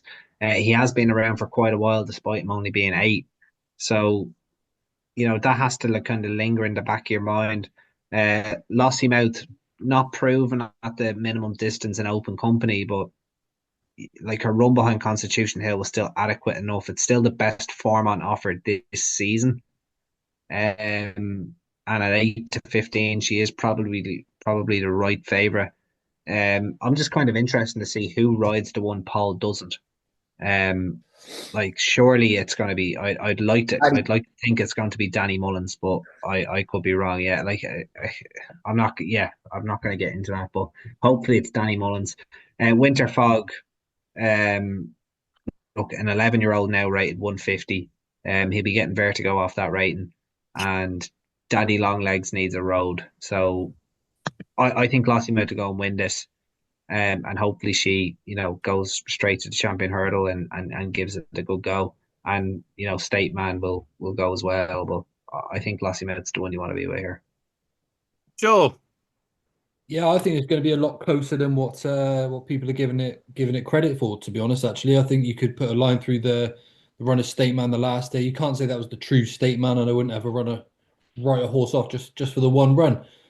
Look, I know Lossymouth looks like she's the quicker horse, but I don't actually fully agree with that. I do possibly think she'll just about finish ahead of him, but I don't think this is any full-on certainty that she gets the job done here whatsoever. Sort of like Andy mentioned, I think when this is going to be such an important duel with regards to what happens in March, I actually think Danny is going to ride the other one. Usually we might see Patrick on board, but I think we're going to let Paul Townend take his chance, decide who he wants to ride. I think he'll ride Lossie, actually, and I think Danny's going to sit there on Stateman, but I can't see there being more than a length or two in the finish here. Don't know who I'm going to side with at the moment. Maybe not at all, but I think Stateman's being dangerously underestimated here, and he's going to come back to some good form here. I'm sure of it. Scotty? Couldn't care less, Jamie, about the race, if I'm being honest. That's harsh. That's harsh. No, That's it's hard. not. It's not harsh. The best horse in Ireland I've seen over hurdles is not going to run. She's going to be scapegoated into the mare's hurdle. It's just very deflating, the 2 mile division. I think Stateman had his heart broken by Pride of Days Ahead in the Morgiana. I'm a big believer in it. I think like it happened to Honeysuckle, it happened to Altior. They have their way for so long. Once they get beaten once, they just seem to just lose interest in the game. I think Stateman's kind of in that same mold. I don't think there was an excuse for him the last day. I think he was just beaten by an absolute machine in Brighter Days Ahead. Whether it's taken something out of him and his head's just gone, because one day the switch does go. Mhm. Whether it's happened to him, I'm just not sure. Lossie Mouth will win here, and I think she'd probably get lapped in the champion hurdle. I think Brighter Days Ahead, if she ran, would win the champion hurdle, but I'm just lacking inspiration, if I'm being honest. I think Lossie Mouth will win, but yeah, I'm not overly excited by the race, if I'm being honest. I think they're both exposed. I mean, now I think over 2 miles. I mean, State Man he is what he is. He's a warrior, but like I said, I have my doubts about him, and yeah, you can tell I'm not very excited. Sorry. Declan, you're Uh, against Lossie Mouth anyway. Come on.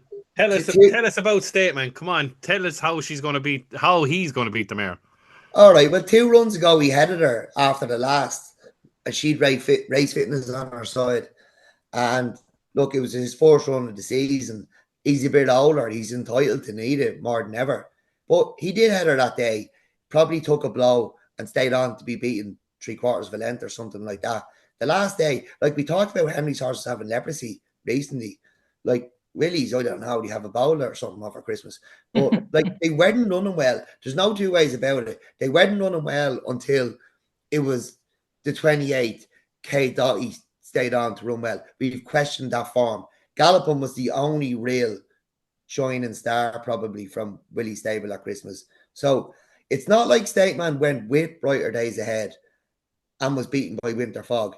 He sat 20 lengths off her and was still beaten by Winter Fog. That tells me he didn't run his race. Like if he tried to go an insane gallop with her and just couldn't sustain it and was picked up by Winter Fog, right, okay, maybe he's on the decline, but he just ran like a sick horse to me. So he's just a horse that has never got the credit he deserves. People saying but he hasn't beaten anything. He's a serial grade 1 winner. There's nothing really fancy about him. He's like a lamb in the ring. He's just the ultimate professional. He goes out, he does his job, he wins his races. There's nothing sexy about it. There's nothing flash, but he turns up every time and he wins his grade 1s. Like, credit to him, and I don't think he's finished yet. I don't see how Paul gets off him. To sit on a mare that couldn't go to gallop at Kempton. We know Kempton is a specialist track, as Andy described it earlier. And there is a chance she didn't let down on that ground. It might have been too quick. And if that was Leopardstown, Willie had gone to town on them. But he was probably polite because it was Kempton and it's in a different country. But she has to prove still that she can go 2 mile pace in an open grade 1. He's done it all his career. And I think he'd be back doing it. And can't see Paul getting off him. And I can see him beating her. And I hope he's back to his best come March. Lovely, lovely. Right, lads, we're going to go either do you have any fancies in the mayor's bumper? We'll go to Joe first. He does. I don't have any fancies in the handicaps on the day on the Sunday. At this present moment in time, I'm going to wait for declarations. We're going to start with Joe. He's going to say a horse that he really fancies, and I'm going to take him on. So, Joe, come on, set us in the mayor's bumper. There's a race, actually, to be honest, Joe, all jokes aside. I'm really looking forward to it. I think it's a top-class mayor's bumper. Future prospect at 6-4, Joe. Is she a play in your book? She's such a good thing, this filly, James, honestly. Like, I know we've been speaking about her and obviously who you like in the same race for a while now, but I think she's a seriously classy mare. Now, I don't often like backing mares in like the champion bump when it comes to Cheltenham. I would even consider her for that sort of race. I know we've had relegating Fiona. I would honestly put this mare in sort of the same bracket. If you go back and watch how she won on debut, she got to the furlong pole. You watch her buck her front feet at the furlong pole. She stuck her neck down. She found a wicked turn of foot. She just looks so powerful to me. I really think she could be just an outstanding mare. There's not really too much more to say because what you see is what you get already. It's right in front of you. But she's a lovely bred horse by order of St. George, who's starting to produce some really nice horses this season. I think she's just exceptional. I know Amen Kate and Carrickmore Spruce look pretty smart. I just think there's future prospects different gravy. So there's nothing to fancy say about her, and there's nothing fancy about her price either. But I think she's a seriously good mare. She's one that just catches my eye so much. And sometimes you're just really taken by her performance. The way she stuck her head down and wanted to race, and that turn of foot she showed without even being asked a question, that just blew me away. I'd be deeply surprised if she couldn't take the win into this race, despite it being quite competitive and having some clearly good mares in behind her as well.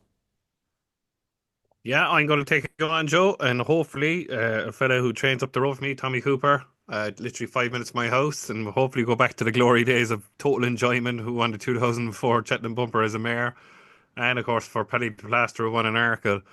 Amen Kate, I took 11-2 when it opened during the week, and it's just the form of Carrickmore and Spruce as one absolute. I was there with the stall, obviously, with a friend of the channel, and you'll meet him on Saturday, Tommy DeBear. We were there when Amen Kate sluiced up the straight at the stall and absolutely destroyed Carrickmore and Spruce, and absolutely Carrickmore and Spruce came out and won 2 bumpers, and one obviously at Leopardstown at Christmas. And the vibes are strong here, and I hope. It's more than hope, Joe. To be honest with you, it'd be great to see a local horse here again for us down here, small little Kerry when Sure. it comes to horse racing. We barely have Wi-Fi down there. Yeah, we have hamster wheels as well, but we're still the best at GA, so it doesn't make a difference to that.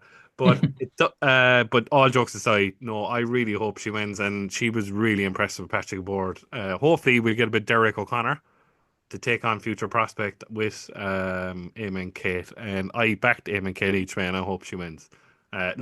Future prospect could be top class mare, there's no doubt about that. But I really do hope Amen Kate wins. Scotty? I've got no opinion in the bumpers, Jamie. It's not really my strongest area Anything in in the racing. handicaps, Scotty, that on Sunday? Yeah, I mentioned James's gate in the handicap in the 2 mile race. I think, like we said, me and Andy there, how the form has been working out well. I thought 10-1 was a good price for Martin Brazel. I think it'll be his 5th start over hurdles. I think he was placed in the Moscow Flyer. I think he was placed. He was 3rd in the Moscow Flyer behind Mystical Power last year. I just like horses that are running good quality races. Aspire Tower and Garlemar, so Torna Cerveta, all those horses have ran in grade ones before, but I think he's the one that's the up and coming horse in the race, and I think he could be ahead of his mark. I think he's on 138 if I remember rightly. So yeah, I think he could be one to go close in this race, and I think he'd be a nice each way price at 10-1. Lovely. Declan, anything in the handicaps or the bumper? Yeah, look, I know Amen Kate has done a job in her stall, but I've been so impressed with Carrickmore Sprints and Carrickmore Spruce. I was there that day at Nace, and yeah, I was really impressed by her that day. And like, she does have to reverse the form, and but I never thought I'd be saying this, but Declan Quayle probably win with the stable cat at the moment. So he's a man in form, and she's a really nice mare. She's, with the couple of runs she's had now, that could put her past Amen Kate. Lovely. And Andy? Yeah, no, I agree with Dec with Declan Quayle. Like that's what we would say. Declan's horses are flying. He'd win with anything. Flying, absolutely flying. Yeah, I think Carrickmore Spruce has a great chance in the Mayor's Bumper as well. Just going back to what's his name, St. James's Gate.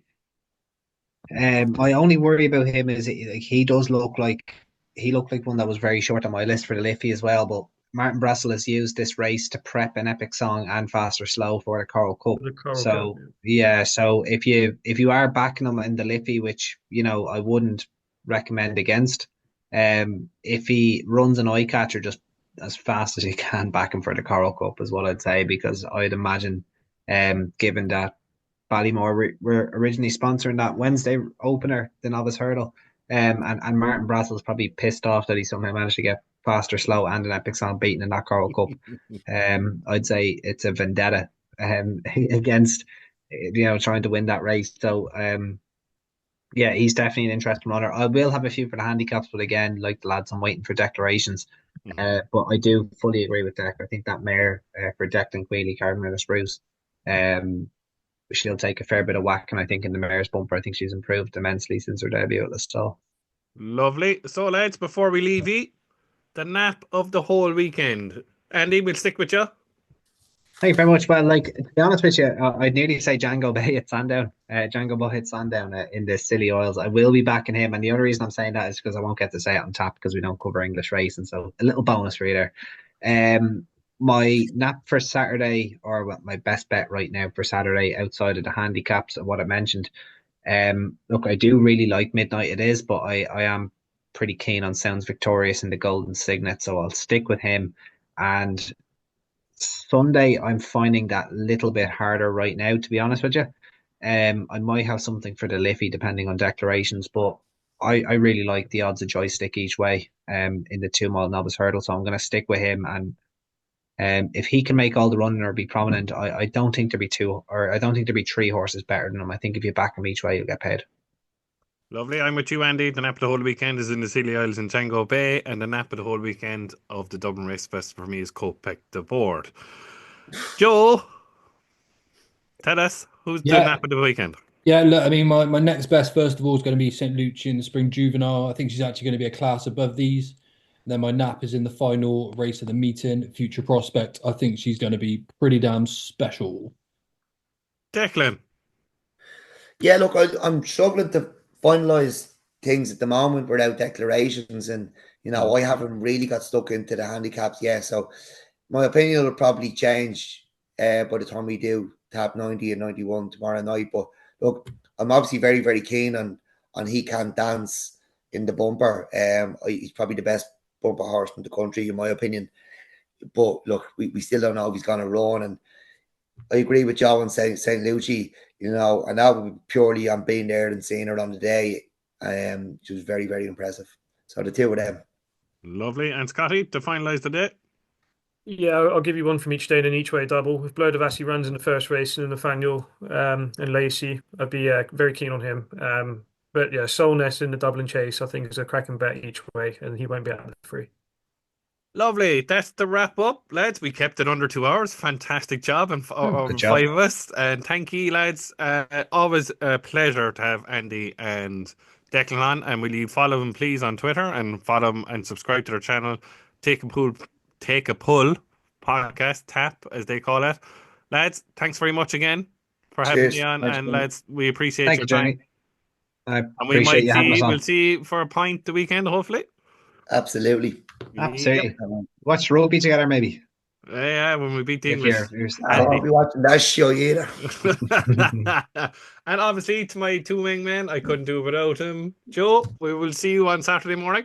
Yeah, cheers, James. Really excited. Again, thanks for Andy and Dec. Anyone that's watching, you really do need to go and follow these guys. It's baffling, actually, that you haven't got your 1,000 subscribers or anyway. Really good friends of ours. Definitely not competitors, very unique, and they cover the Irish racing too, which all of the nitty gritty Irish racing, just to give them a shout, because no one else does cover it like these two lads. So please do go check out their podcast, and surely you've seen them on Twitter as well. Exactly. Really And Scotty, thank you very much, Scotty, again for your input. Yeah, thank you, Jamie, and echo everything. Thanks to Dec and Andy. It's good to be on again. And yeah, everyone travelling over to the DRF, I won't see you, but have a great time and stay safe. And yeah, back plenty of winners.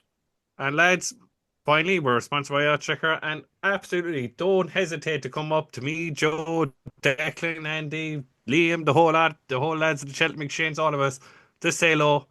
We have no problem giving our 10 pence into the meter and tell you what we think.